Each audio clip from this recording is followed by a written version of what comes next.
Total Gopalganj নয়, টুঙ্গিপাড়ার একটা অংশ, সেখানে সারা বাংলাদেশ থেকে শীর্ষ সন্ত্রাসীরা তারা সেখানে জায়গা করে নিয়েছে।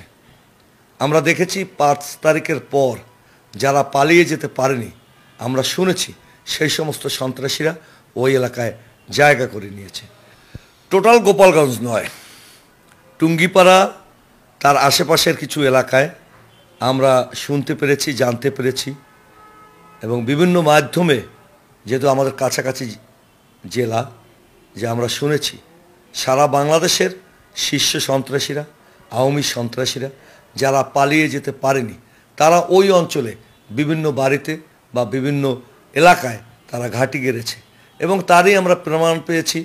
একটি কর্মসূচি ছিল ধর্মীয় সংখ্যালঘু সম্প্রদায়ের, সেখানে তাদের কর্মসূচিকে তাদেরকে পালন করতে না দিয়ে একদল উচ্ছৃঙ্খল সন্ত্রাসীরা এটা অন্য খাতে ব্যবহার করতে চেয়েছিল।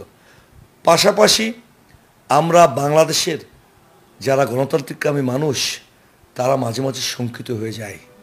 কারণ একদিন শুনেছি সর্বোচ্চ বিচারালয় থেকে কু করার পরিকল্পনা হয়েছে, একদিন শুনেছি গোপালগঞ্জের ওই অঞ্চল থেকে কু করার পরিকল্পনা হয়েছে।